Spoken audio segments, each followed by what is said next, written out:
તો સુરતમાં sub registrar 2.5 લાખની લાંચ લેતા ઝડપાયો. જમીનના દસ્તાવેજને ક્લિયર કરવા લાંચ માંગી હતી.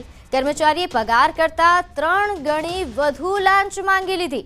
એસીબીએ લાંચિયા કર્મચારીને રંગે હાથ ઝડપી પાડ્યો. તો સુરતનો આ લાંચિયો અધિકારી છે જે હાલ એસીબીના છટકામાં આવ્યો છે. આ કામના આક્ષેપી મહેશ કુમાર રણજીતસિંહ પરમાર, જેઓ સબ રજિસ્ટ્રાર સુરત 8 અડાજણ ફરજ બજાવે છે, તેઓએ પ્રથમ 3 લાખની માગણી કરેલી અને ટ્રેપ દરમિયાન 2.5 લાખ રૂપિયા એમણે રકઝકના અંતે સ્વીકારેલા અને તેઓ પકડાયેલા છે.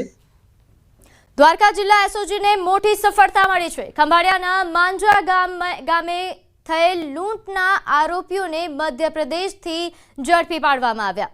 વૃદ્ધાને બંધક બનાવીને લૂંટની ઘટનાને અંજામ આપીને આરોપીઓ ફરાર થયા હતા. મધ્યપ્રદેશના અલીરાજપુરમાંથી 5 આરોપીઓને ઝડપી પાડવામાં આવ્યા છે. આરોપીઓ લૂંટ, ધાડ, ચોરી, પોલીસ પર હુમલો જેવા ઘણા અનેક ગુનાહિત ઇતિહાસ ધરાવે છે. આરોપીઓને 168 ગ્રામ ચાંદીના ઘરેણા સાથે હાલ ઝડપી પાડવામાં આવ્યા. તો આ એસઓજીને સૌથી મોટી સફળતા મળી. લૂંટના 5 જેટલા આરોપીઓની ધરપકડ. મધ્યપ્રદેશથી આરોપીઓની ધરપકડ કરવામાં આવી.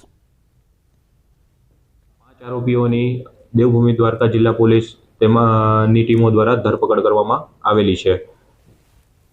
તેમજ આ ગુનામાં જે લૂંટ થયેલ મુદ્દામાલ હતો તે 100% પોલીસ દ્વારા રિકવર કરવામાં આવેલ છે.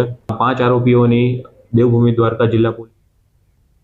સમાચારોમાં હાલ સમય થયો છે એક નાનકડા વિરામનો.